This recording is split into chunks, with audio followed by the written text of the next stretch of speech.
اور قوم سمود کی طرف ان کے بھائی صالح کو بھیجا تو صالح نے کہا کہ اے قوم، اللہ ہی کی عبادت کرو، اس کے سوا تمہارا کوئی معبود نہیں۔ تمہارے پاس تمہارے پروردگار کی طرف سے ایک معجزہ آ چکا ہے، یعنی یہی اللہ کی اونٹنی تمہارے لیے معجزہ ہے، تو اسے آزاد چھوڑ دو کہ اللہ کی زمین میں چرتی پھرے، اور تم اسے بری نیت سے ہاتھ بھی نہ لگانا، ورنہ عذاب علیم تمہیں پکڑ لے گا۔ اور یاد تو کرو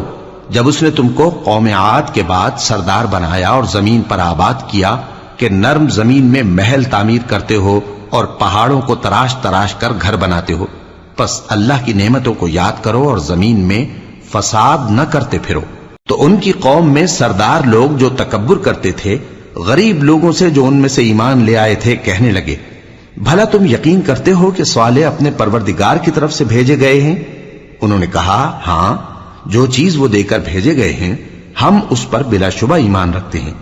تو سرداران مغرور کہنے لگے کہ جس چیز پر تم ایمان لائے ہو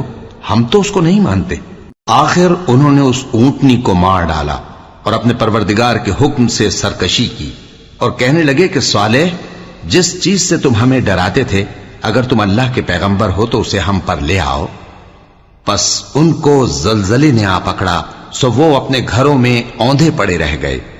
پھر صالح ان سے نا امید ہو کر پھرے اور کہا کہ میری قوم، میں نے تم کو اللہ کا پیغام پہنچا دیا اور تمہاری خیر خواہی کی، مگر تم ایسے ہو کہ خیر خواہوں کو دوست ہی نہیں رکھتے۔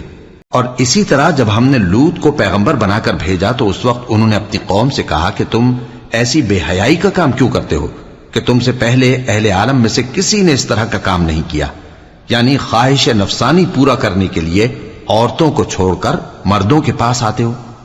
حقیقت یہ ہے کہ تم لوگ حد سے نکل جانے والے ہو۔ اور ان لوگوں سے اس کا جواب کچھ نہ بن پڑا، اور بولے تو یہ بولے کہ ان لوگوں یعنی لوط اور اس کے گھر والوں کو اپنے گاؤں سے نکال دو